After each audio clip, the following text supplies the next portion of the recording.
Hey, what's going on, guys? Welcome back to another video. I'm going to be going over this week's trade targets, and I feel like the scripts have flipped a little bit. This week I have some strange targets, just with some weird things going on in the league, so let's get right into it. The first trade target this week is going to be Cooper Kupp, and his fantasy numbers and production have been way down. 6 points 3 weeks in a row, and if you're a Cooper Kupp manager, you're pissed off. That's likely your number one overall pick. If you look at the volume, though, he's still getting great volume over those 3 games: 7 targets, 10 targets, and 7 targets. So volume is something you can always be optimistic about.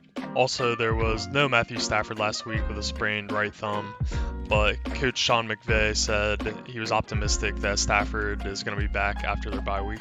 These two guys are like two peas in a pod, great friends for the last 3 years, won a Super Bowl together, and they spent a lot of time together in practice and on game days. But Kupp said that outside of their meetings and team obligations, that they spent an extra 500 hours together during the 2021 season.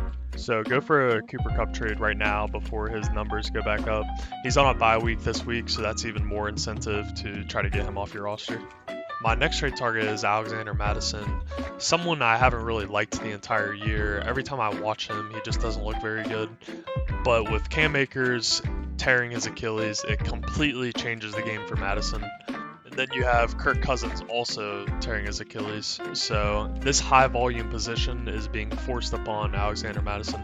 If you take a look at the next guy in line for running back, it's Ty Chandler, who's had 8 carries throughout 9 games. So his volume's going to go up, but I can't see it going up by much. I think this is going to be Madison's backfield. The trade deadline ended 1 week ago, October 31st, so they are forced to give Madison a heavy workload. Next in line, we have Kenneth Walker, and that is one ugly dude. I'm not really crazy about Walker, but I think he can be a really good RB2. If you look at a lot of his fantasy games, his good fantasy games, he's bailed out a lot by touchdowns. I mean, he had 2 games with 2 touchdowns, but now's a really good time to make a play on him. Last 2 games, 8 points and 2 points. But if you look at that Cleveland game, he had 8 rushes for 66 yards, averaging 8.3 yards per carry, which is insane because Cleveland's defense is nuts. And then the Baltimore game, I mean, their team just got absolutely waxed. It was like 37-3. So there was just no offensive production that day at all. But yeah, now is the time to go after this guy because his stock is really low. My next trade target, I'm sticking with Tony Pollard as I have been over the last few weeks. I mean, this dude can just run the ball so well, and they have one of the best O-lines in the league. I'm just praying that it's his time to break through. There are things that are just not aligning the correct way. They have 13 pass touchdowns and 5 running touchdowns, and they're a run-heavy offense. And then in those 5 rushing touchdowns, Dak scores 1, backup running back scores 1, and wide receiver Turpin scores 1, I guess off a jet sweep or something. I'm still rolling with Pollard, have him in 2 of my leagues. I don't know if you can consider him an RB1 though anymore. He's probably RB2. He hasn't scored a touchdown in the last 7 weeks they played. He has 33 red zone carries. I don't even know how that's possible. So go make a trade right now while Pollard's stock is down.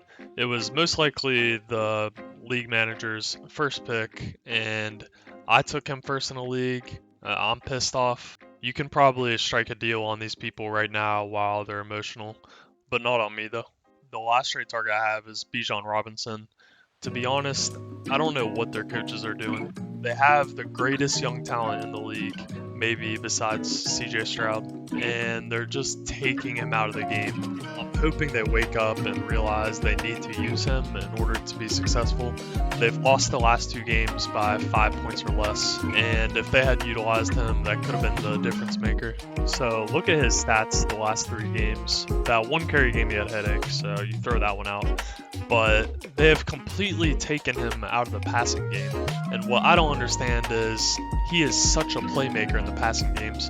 I mean, you see all these crazy highlights that he has, and they're like all catching a pass and putting all these players in the blender.